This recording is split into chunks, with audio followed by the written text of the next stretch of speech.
Hare Krishna, everyone. Welcome to this week's edition or episode of the Hare Krishna Project podcast. This is episode number 84. We're slowly moving to that very big number of 100. Thank you to everyone who's been tuning in on a regular basis over the last 2.5 years and now watching our 84th episode. Any avid viewers or listeners will have noticed that we haven't done a podcast for about 2 weeks.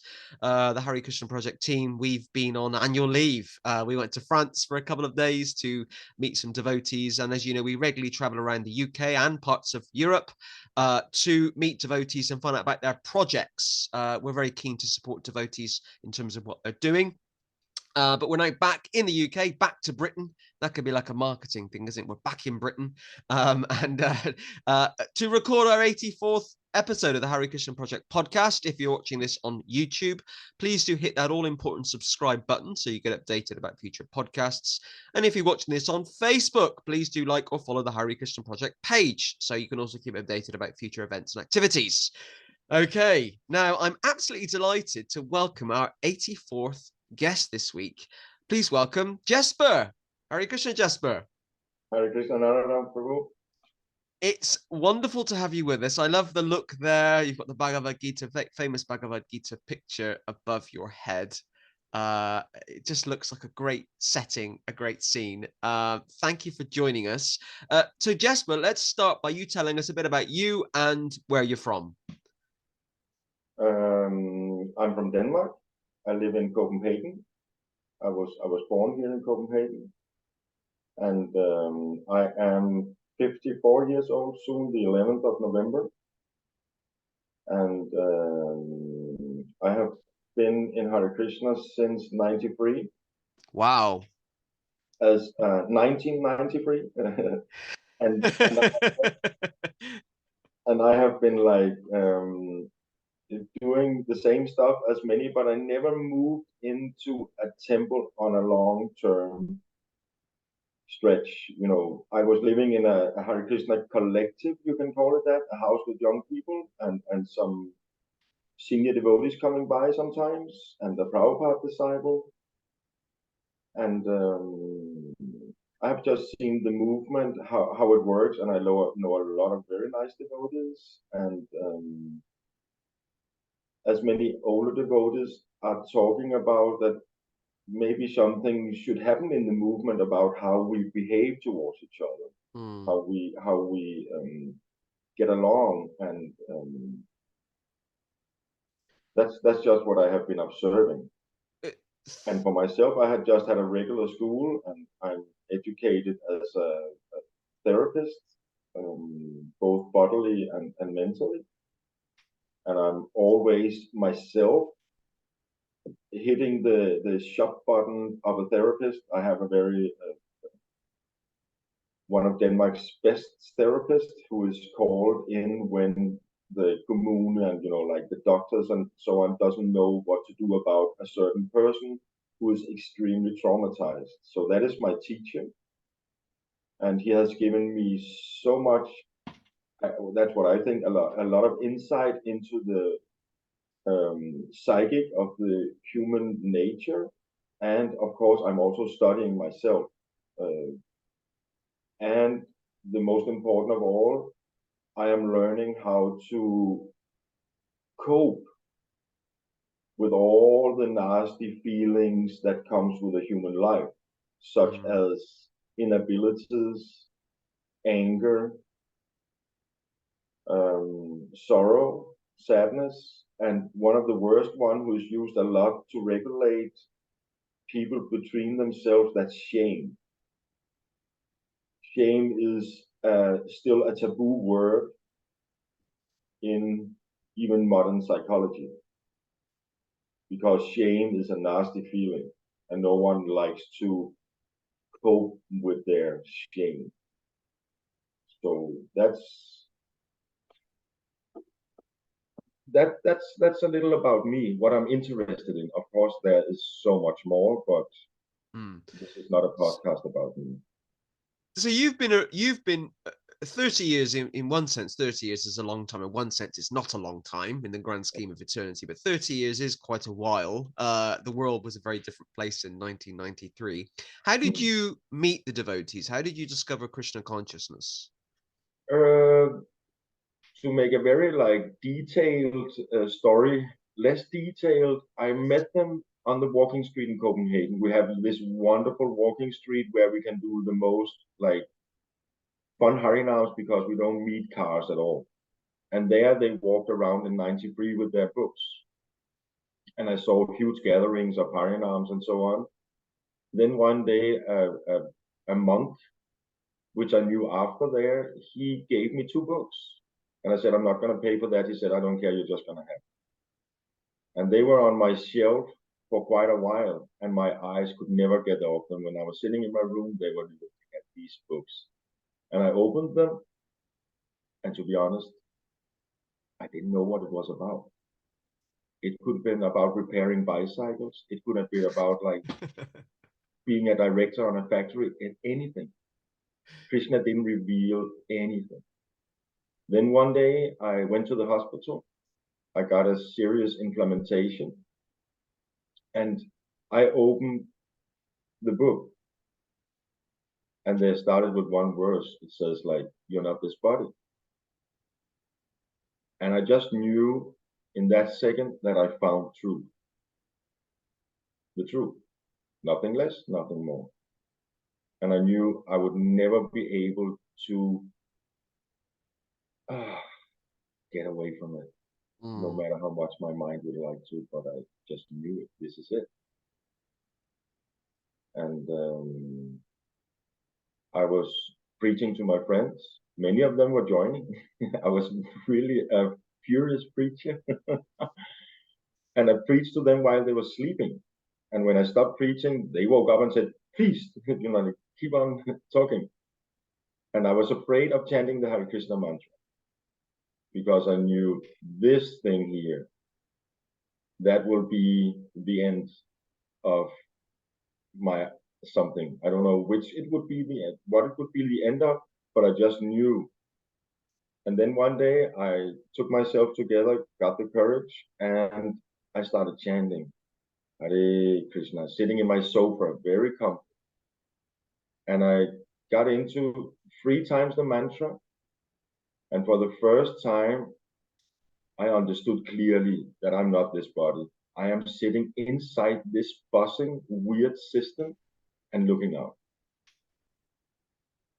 So that was my entrance into the Hare Krishna movement. And then I moved to a house in the countryside, and the temple in the Danish temple were in the countryside. Some of the devotees, they picked me up there, took me to the temple, and and then it's just been more and more. And sometimes I had to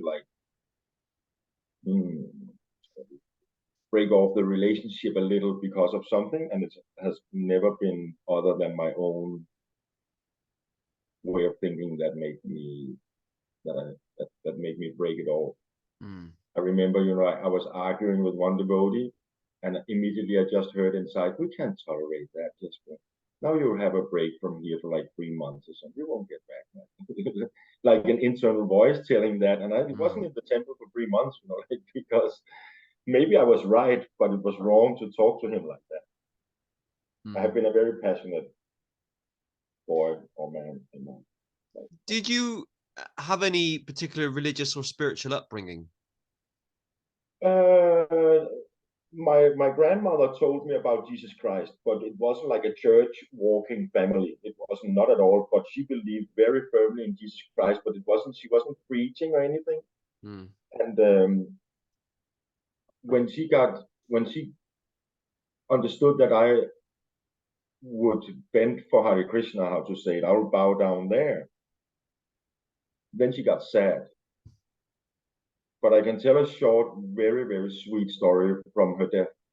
Please do. I had like this Prabhupada anniversary water, 1008 different kind of waters collected in India, and we got it in 96. And it was maybe the most purifying water you could get ever. And we were going to the hospital 3 weeks before my grandma, she died. And I was sitting in the back seat of the car and telling my mom and dad, you know what? When grandma is gonna get this water, she's gonna dance. And she couldn't even move herself. She was skins and bones, nothing else. And they were just thinking, oh, this crazy boy, like anyway. And they took me to the hospital, and I was, let me say it boldly, I was the favorite child of my grandmother. There's many reasons for that, but I had a relationship with her. I couldn't do anything wrong. No matter what I broke, no matter what happened, she just loved me unconditionally. And I went there and I had some like nougat, a French pujari did, very sweet chocolate-like thing, carob thing. And that was her favorite, like in the Western sense, nougat was her favorite. I brought that and this Ganges water or Tirtha water. And she was put it in a chair. She couldn't hold her spine up. She was sitting like leaning her stomach to her thighs. And I bent it down and said, Grandma, I have nougat for you. Oh, you have this for me? She said, like very weak voice. And that's my favorite, and I don't want to give it to me here in the hospital. And I said, that's okay, I'll put it here. And I got this water for you, and you have to drink it. And she said, of course I will drink it. And I put a straw into a glass and poured it up. And she was so weak that she couldn't pour it up through the straw, but she did it. And when it hit the lips, this is a true story, like when it hit her lips, she sucked it up as a young child sucks up a soda pop, like it was just like, and it was empty. And she got up, straight up, sitting up and looking around. Two doctors, nurses, the family and everything looked at them with shiny new eyes and said, I feel like dancing.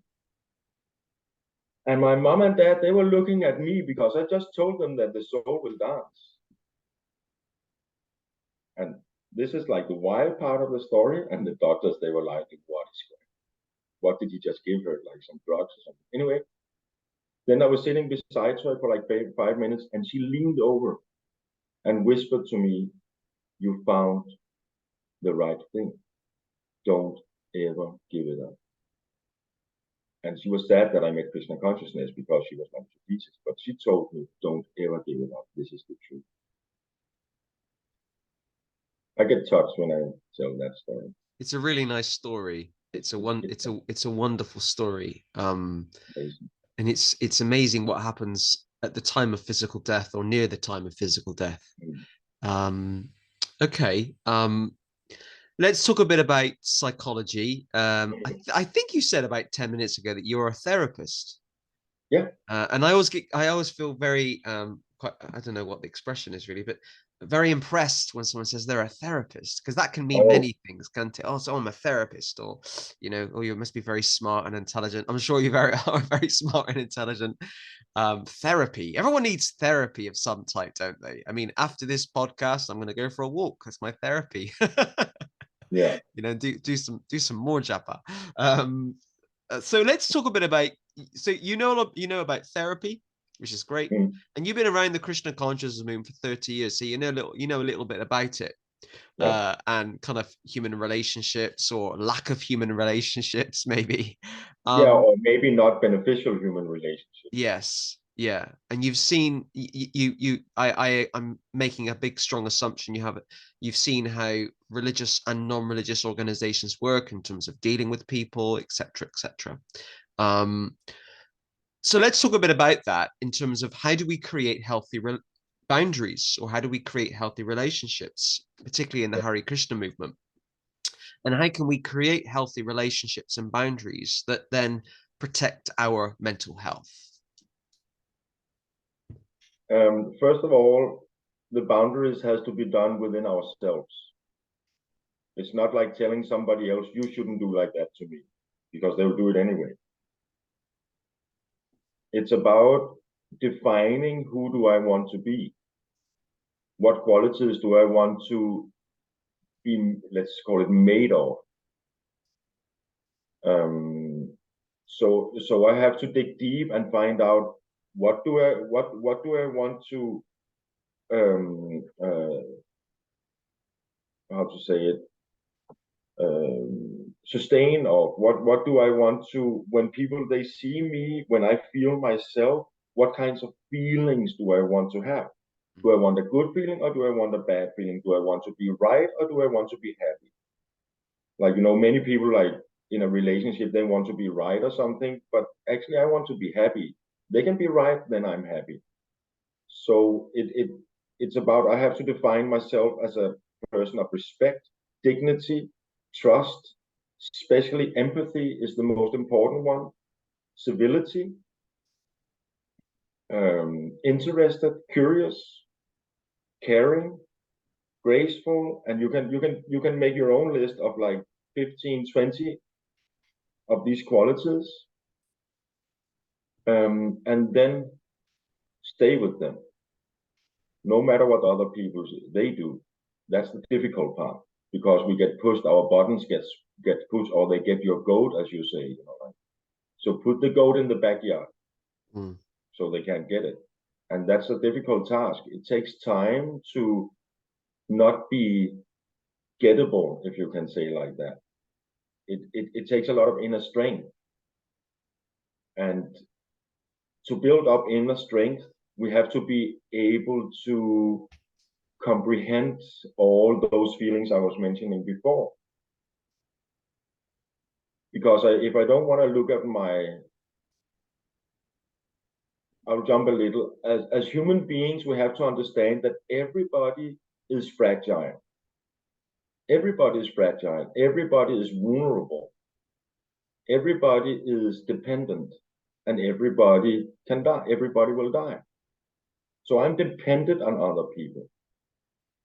I'm dependent on how they do their stuff.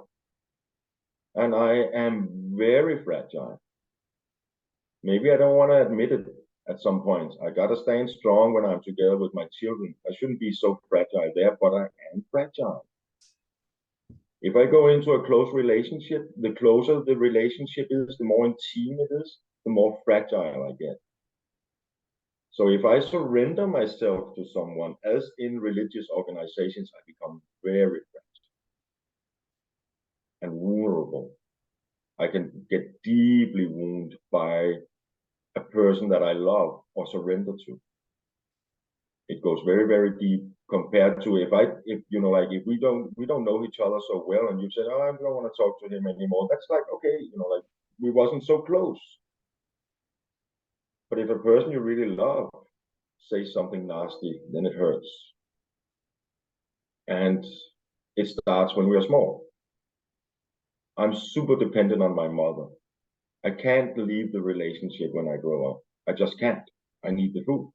I need the protection. I need the heat. And I need the love. So in that age, everything goes in behind our fence. If you see yourself as a house standing in the middle of a nice like garden, and you have a fence around it, mother is inside the fence no matter what we do. She's very near our house. We can't get her out of the garden, you know, like not when we're small. We have to have her there to help us grow what we want to have in our garden. Does it make sense? Yeah. Okay. Yeah. When we grow up, we have to learn how to shut the gate in the fence to keep out people who doesn't want me to grow what I want to have in my garden. They say, no, you should do like this, you should do like that. You should. But when we are small, we don't stand a chance. If my mother tells me when I'm 1 year old, you are a stupid guy, I would think I'm a stupid guy. I can't reflect it to think, oh, she's just angry, or she's just this, or just that. I know I'm not stupid. I can't do that. So all these things, they goes along with us. So the first couple of years means a lot. Prabhupada also said, don't chastise a child before it gets beyond 5 years old, because it ruins it. So there's a lot of details, is how do I make boundaries? How did I grow up?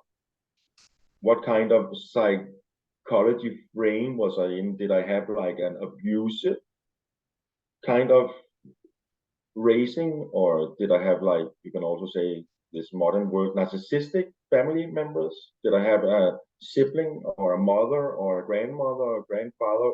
I'm not into kind of like what kind of sex people have. It's just like the mentality. So for my situation, I grew up in a dysfunctional family, and I was in psychology we call it the middle child.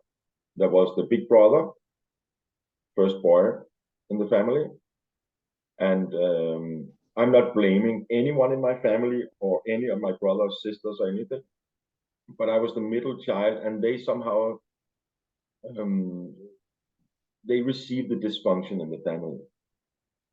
And my daughter, my youngest sister, she was just what my mother wished for, a daughter. But I wasn't a daughter, so she had to have another child. And it was first very late I understand these dynamics. Why did I act like I did? Why did I do as I did? Like, so that has brought me to think that now I have educated myself enough to be able to answer your question, how do we make healthy boundaries? Because it has been a lifelong training.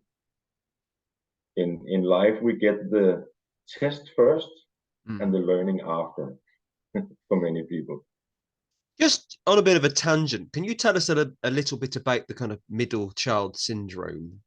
I know this isn't particularly what we're going to talk about, but I'm just fascinated by that because I'm the oldest of 4 brothers. Mm-hmm. And yes, I mean, there's 2 middle technically, but the middle child, what he did, which is different. We didn't really have a dysfunctional upbringing, kind of a single mother upbringing, but it wasn't dysfunctional necessarily.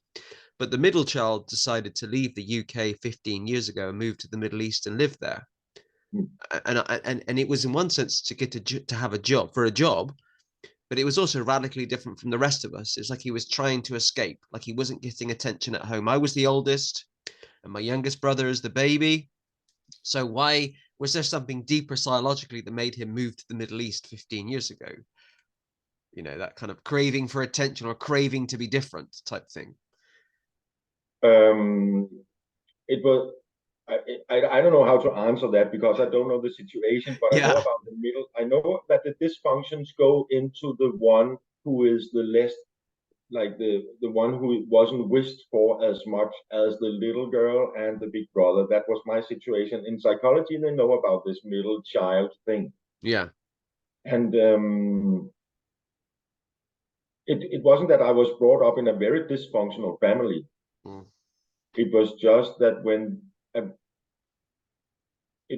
that when things happened, we were told not to talk about.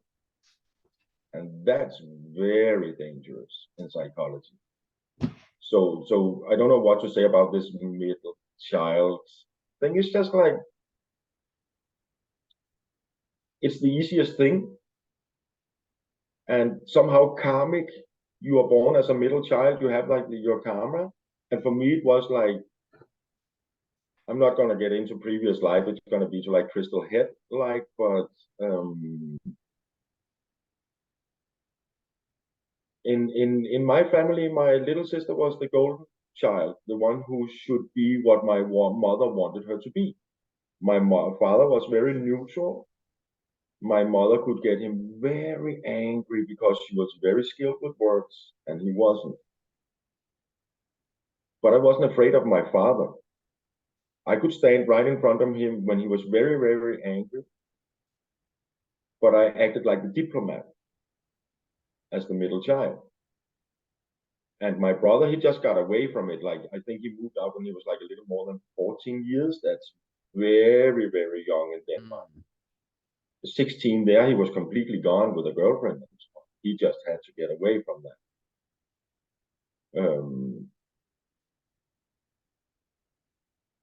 And I can see how I know this middle child thing is just by the emotions I have had. Why do I think I'm wrong? Why do I think, like what I'm doing is not okay and all this?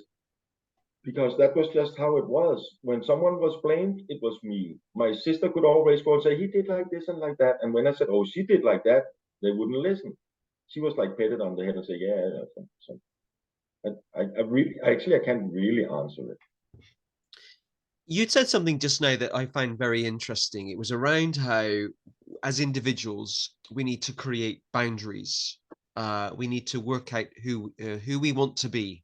in Yeah. terms of our values, in terms of maybe our ideology, how we position ourselves within society. And we need to build up our inner self. Relating that to spiritual groups, though, or religious groups such as ISKCON in this instance, that's one of the reasons people join groups like ISKCON, because they don't know who they are, or they're looking for those answers. They want answers in terms of who am I? Very rarely do people join religious groups like ISKCON having, I mean, it does happen, but I think it's rare, having full confidence in themselves that they feel whole and they feel complete and they know their values and they know their place in the world. People join religious groups because they're searching for those answers. And then that then creates an environment where you've got religious leaders, You got what leaders?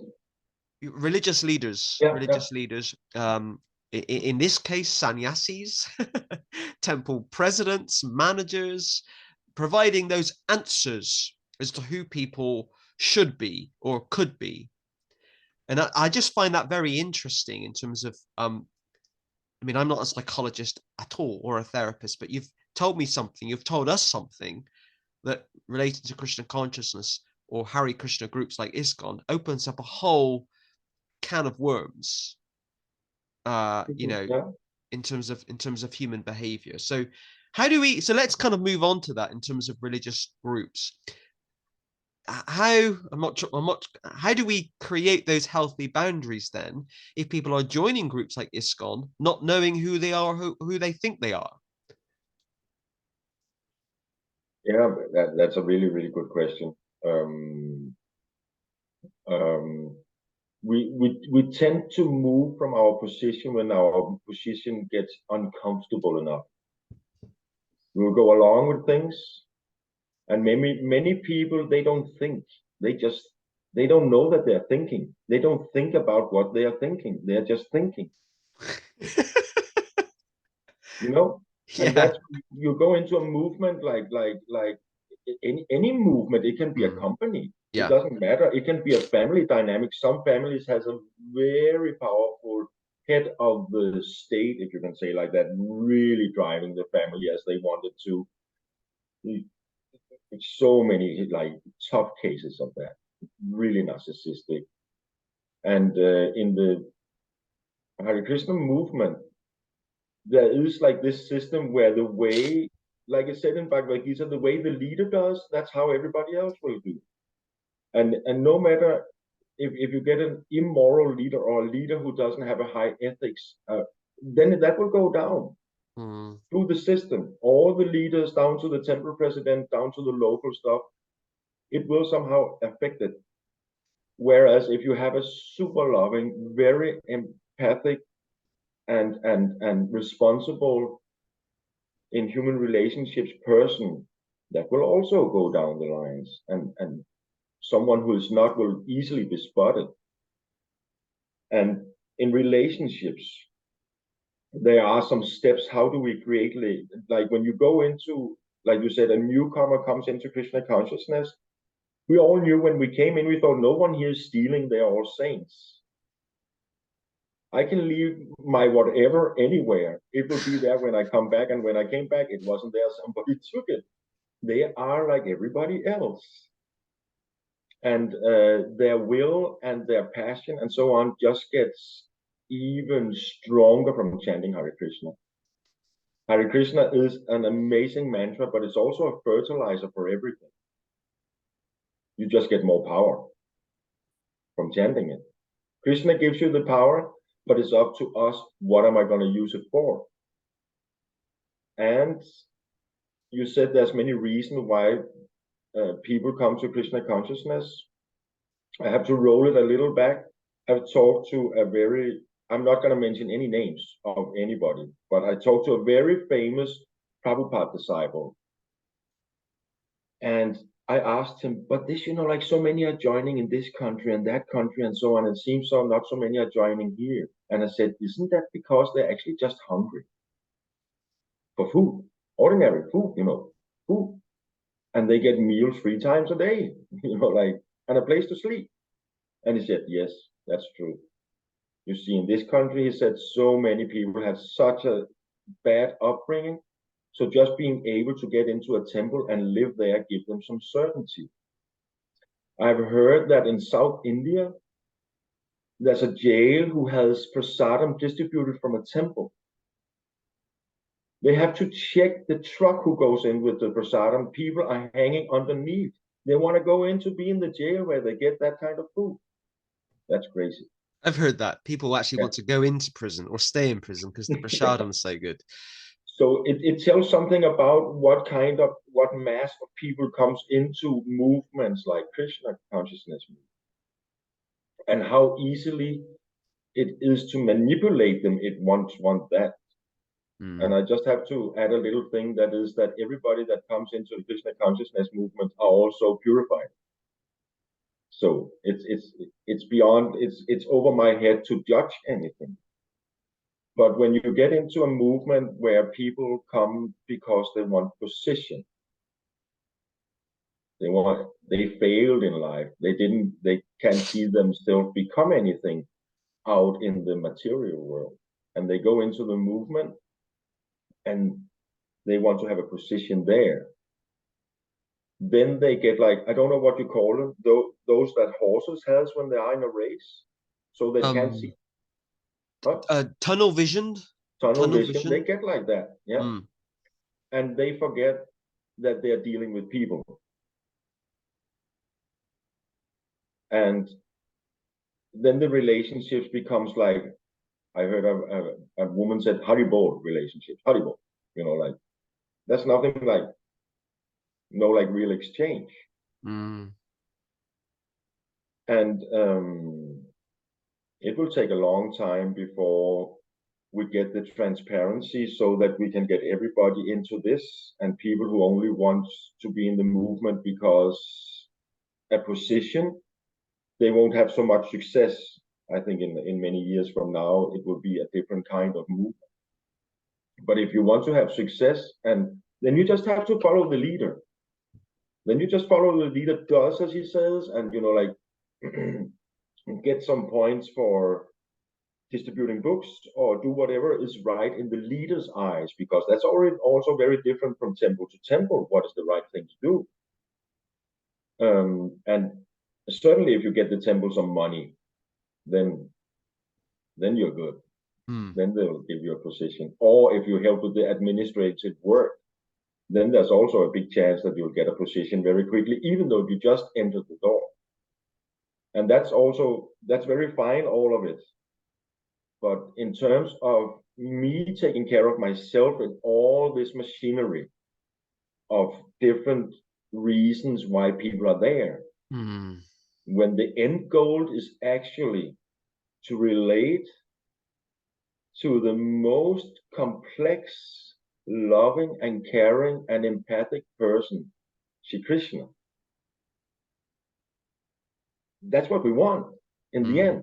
At least if we start to discover where is it I am in a group, I am in a movement that has Krishna as the end goal. So what is the most important thing for me to learn? To relate in a caring, curious, empathic, and loving way. That's the most important thing. So we can never put a project before a person. The person will always be more important than any project we can imagine, no matter how big it is. Because Krishna is a person. He relates to persons, not to projects, not to buildings. And we have heard a lot of big pure devotees say like this, I don't want the buildings, I want Krishna consciousness. So how do we start to relate to people in a good way? There's some steps there. There's like the child step. We have to agree. Can we be on time? I couldn't today. I missed the time somehow. Like I plus 1 hour. I'm in Denmark. You're in England. I should have like, I just made it wrong. But you were very quick and skilled, and we had this meeting up anyway. So we have to find out: can we be on time? Like in school, can we stand in line? If you have a child who can't stand in line, it's difficult for him to make a relationship with the school. He will be brought down to somebody's office and get chastised. And that was in the relationship if he doesn't get in line. So that's the first part, that's rules and regulations. We have to learn that. That means if you move into a temple, you can't have your wife there and do whatever you want with your wife all the time. That doesn't go in the temple because you have to follow rules and regulations. And that's fair. Then the next step is actually the first step is the fundamentals like the timing and can you keep an appointment and so on. Then you get to the rules and regulations. You have to speak nice, you have to behave in a certain way, and then we get to all of us can understand that I have to at your home I have to follow your rules and regulations. That's easy understood by everyone, and everybody can do that. Even those who are very narcissistic, they know how to do that, because that's how you get success in this world. Follow the rules and regulations and get up the ladder. Then you get to the third thing, that is values and principles. What values do I have? What principles do I want to live by? And to respect the other person's values and principles, their convictions. Why do you have your values? Why are you convinced about that this is the value that is good to have? And I have to understand that I'm not the only one having values. The one I'm standing in front of also have some values that are they are perfectly fine. His values, it's his values, it's not mine. So no matter what he thinks is okay for him, that's okay for him. Maybe he thinks something is okay, which I don't think is okay, so I have to get out of the relationship. That's easily spot. You have to have how's it? When you get into values and these stuff, you get a more deep adult way of behaving. It's more like with respect to the other person and so on. And if you want to move beyond that, like Haribol relationship, everything is fine. I know your values. I don't agree, but okay. We can still live beside each other and take some prasadam and so on. If you want to get deeper than that, then you get into the fourth state that's called empathy, where you are curious why the other person thinks like he thinks. What happened? What made your thoughts go in that direction? Why did you create those values in yourself? What happened? And that's the empathic state where I think that your values are important. I need to be curious of another person to understand who I'm standing in front. I cannot just use him as an iPhone, and when it doesn't work quite for me, I'll just throw it away and find another one. That doesn't create deep relationships. So how to say it? I just honor the other person, no matter what values he has. I just know he's one of Krishna's souls, and that's how it is. Maybe I will be besides him, maybe I won't. But if I want to take it to the next level with a person, then I come to the immersion state. And that's also used in Krishna Consciousness. We give ourselves up and we emerge into the other person's wishes. What do they like? What do they want me to do?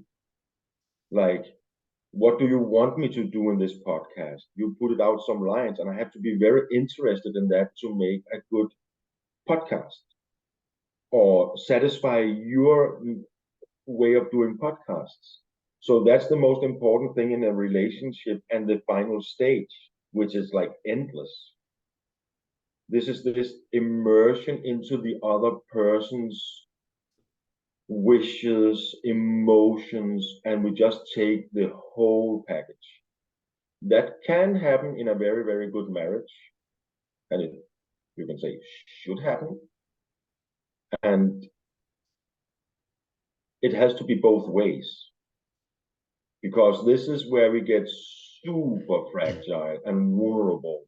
Really, if I get in and I just give myself away, and that's just what I do, then I get fragile because I have opened myself totally. My heart is out there. Everything is out there. It's on the line. So if we want to build this deep relationship increase, we can't have it with everyone. We can't have like deep. We don't have time for that. Krishna has the skills to do that with all of us. But that's how I understand that our goal should be headed that way, to get into and at least understand empathy and values, other people's values. What are they? And respect them. And that takes a lot of introspection. I have to know my values and I have to stand by them. I don't know if that answered anything.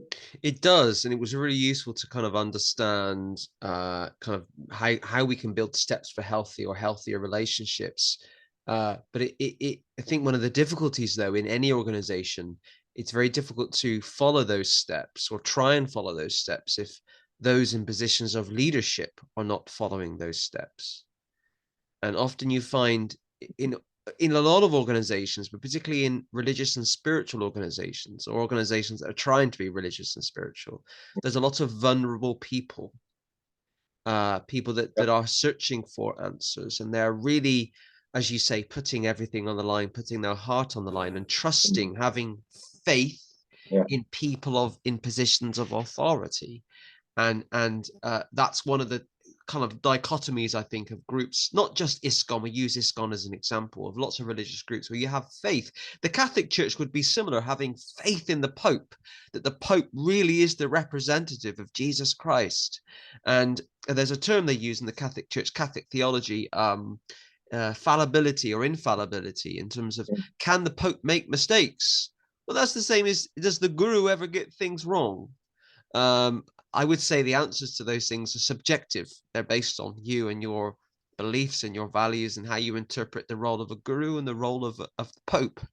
The reason I chuckled about 10 minutes ago is you talked about how when we join groups like the Hare Krishna movement, we think, oh, they're all saints here. And, you know, that reminded me of the very first thing my mum said to me 20 years ago when I said to her I was going to the Hare Krishna temple to stay for a week. This was Bhaktivedanta Manor, north of London. And it wasn't, oh, what do the Hare Krishnas believe? Or where is the temple? She said, keep an eye on your belongings. Just keep an eye on your property, because you know what these people are like. What do you mean these people are like? Oh, yes, just keep an eye on your bags. You just reminded me that about after 20 years. Okay. I find a lot of your tips and your advice really interesting, because I think that's the challenge is, how do we have healthy, or find healthy, have better healthy relationships within the Hare Krishna movement? I think, for all of their faults, I think the Christians are often a lot better at kind of what you call pastoral care.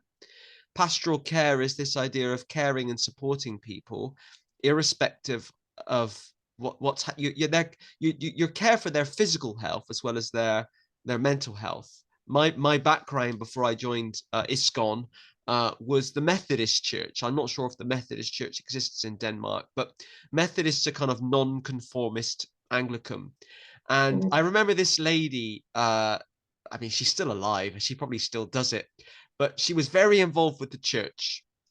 And whenever someone was ill, or they were in hospital, or there was a problem at home, she wouldn't go around and pray for them. I mean, she might pray for them. She said, I'll make them a meal. I'll make them a nice meal.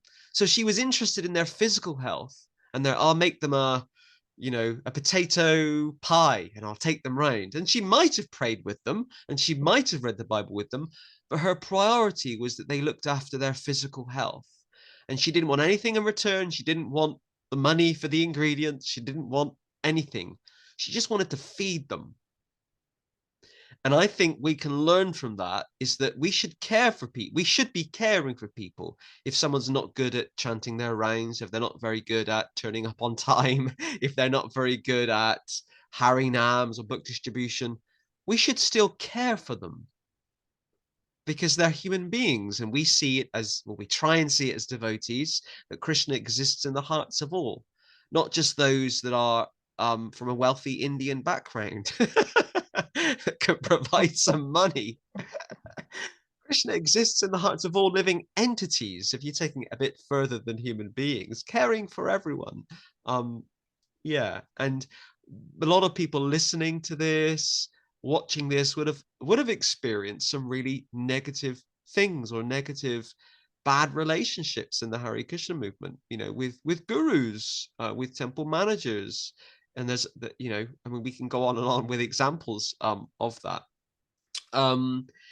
Is there anything else you particularly want to share? I know we've actually been chatting for almost an hour on this podcast already. Anything else particularly, I know, anything else you particularly want to share, any advice you can give devotees if they're I don't know, if they are part of a temple community. Let's say they don't live in the temple, but they're part of a temple community, and they love going every Sunday, and they love going on Harinam, but they're really not getting on with some devotees because that other devotee doesn't really value them, or just thinks they're, I don't know, a bit annoying. What advice could you give them? There's many advices. First of all, I believe that if I care for me, people will start to care for me. Yeah. So like getting into this, what qualities do I want to sustain in me? What do I want to develop? Loving, caring, and so on. Then for sure Krishna will send some loving and caring people if I'm loving and caring. And of course there is some there's a lot of on the internet about like narcissism and gaslighting and devaluating and so on, and one has to be very careful listening to these things, like the term gaslighting, that term. Yeah, it's quite a new term, isn't it, in our vocabulary? It's only been it raised with an old movie about a man who had a wife in that time where the gas or the light were done with gaslighting. That's why it's called gaslighting. So he went around and turned up and down the light, the gaslighting. And she said, "Oh, somebody turned up the light." And he said, "No, there wasn't." And then he turned it down, and she said, "Oh, somebody turned down the light." No one turned down the light. And she ended up being crazy. That means that I was in a situation with a devotee where I said, "I think like this and like that." And then he said, "But that's wrong." I said, "No, that's not wrong. That's what I'm thinking. That's not wrong. You can like label that as being wrong. That's my opinion." Like I said, like I love when when bhajans go on for 1.5 hours instead like 45 minutes. I love that. He said, "But that's wrong." I said, "No, that's not wrong."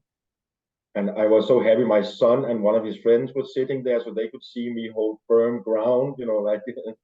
And that's like gaslighting, telling me that something that I know is right, like some person does something against you, and you confront the person with it, and the person says, "No, I never said like that." That's gaslighting. And if we are a good, decent human being, we start to doubt ourselves when they keep on doing it. I think, is something wrong with me? I was in a relationship where I was gaslighted so much and devaluated. That's the next word. Devaluated. When our values are devaluated, says, like, what you think is not worth anything. Your values are nothing. So those two words are good to learn about and study our surroundings and how people they talk to us. And don't get so much into people who do like that. Don't take it personal. That's the first thing I will say. Don't take a grizzly bear's hunger for your body personal. It's just meat for the grizzly bear. Don't mind. Just run. Like don't take it personal when people they don't behave nice. It's because they're so full of like how to say it, their own inabilities and their own anger, like, and shame. We actually didn't went into the biggest thing that are in here. That's shame. And my good advice will be to talk just shortly about there's two kinds of shame. Mm. Mm? We really learned about it and at the pandemic. Those who didn't do the vaccines, they were outshamed by a big number of people, even though they had good reasons for not to take it. You don't care about our health. You will kill a lot of people not taking the vaccine, they said. And that's outshaming people. We use that. That's the most regulative principle in society. Shaming people. People don't think about that, but that's the most regulative principle in society. That I say that you are wrong if you don't do as I think you should do. Shaming you, trying to make you feel ashamed. That's one kind of shame. Then there's another shame that's internal. When I feel, oh no, I get ashamed by doing that.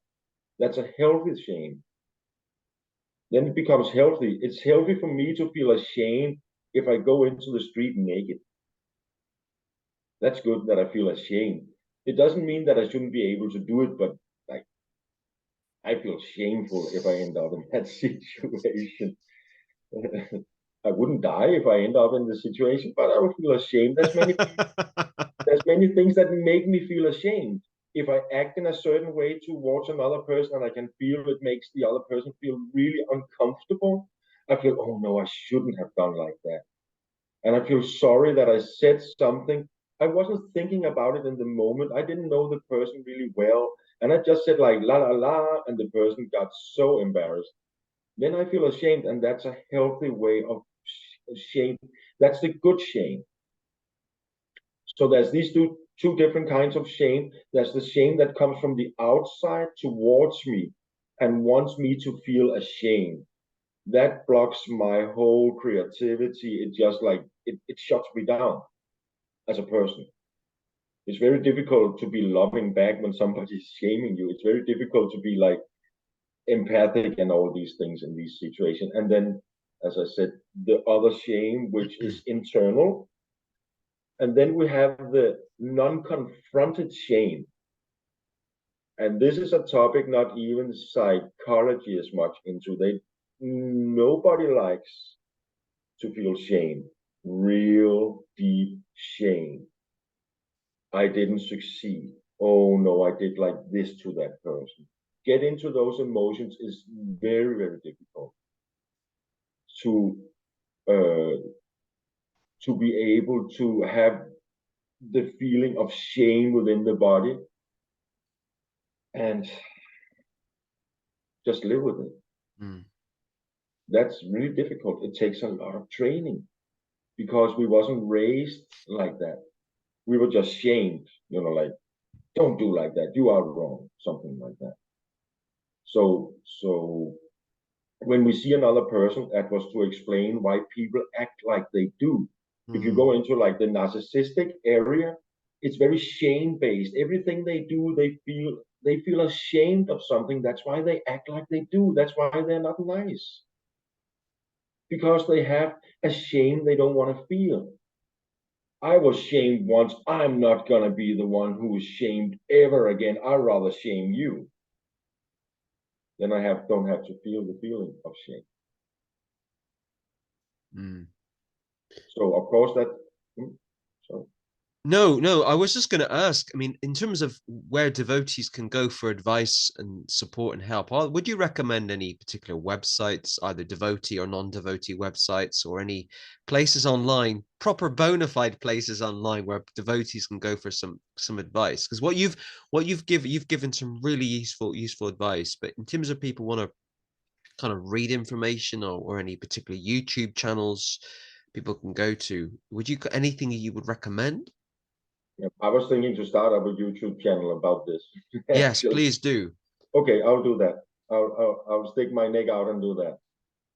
I mean, I know of some devotees or Hare Krishna devotees that are also psychologists, but in terms of, do they give advice and support? I don't know. In terms of building healthy relationships, it's not mainstream. It's No, not mainstream. The Hare Krishna movement, whichever mat you're part of, the Hare Krishna movement doesn't have a one source or one place of information where you can go to get positive advice on relationships. I don't think, anyway. you use the right word there, positive. Positive, because if we look at things positively and Yeah. we leave alone which is not positive, then the chance of positive development for ourselves is very good. If I want to go into negative stuff in myself, I'll just call it negative, like the shame, the anger, and so on. It should be in a very limited space of time.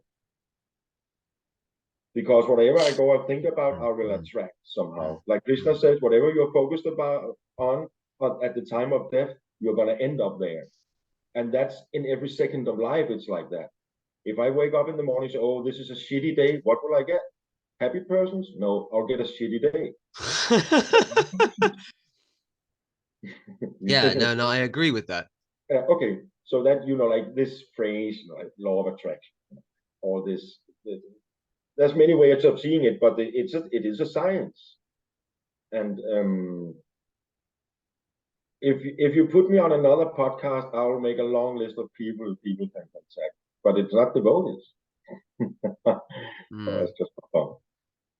But I'll send you some addresses. Okay. Yeah. Okay. Well, believe it or not, Jesper, we've been recording for about an hour now, this podcast, and it's been really useful to hear and receive your expert professional advice and personal advice on this particular issue. And you often hear, I mean, I'm not a statistician, but I'm sure if there were statistics on reasons why people leave the temple or leave the Hare Krishna movement, one of the top answers will be, or the top answer will be, that there was some kind of abuse. And I use that term widely, abuse. Yep. We're all abused. We can all be abused in different ways or think we're being abused. But the top answer will be there was some unhealthy relationship. So I fell out with somebody, or I didn't like somebody, or something happened, or somebody was mean to me. It's and sometimes they're very extreme examples, but also just little things like I didn't like that person, they never gave me enough prasadam, which is also a justifiable reason if you don't get enough prasadam. So it is one of the top answers, and we need to be better. We need to be better at caring for each other.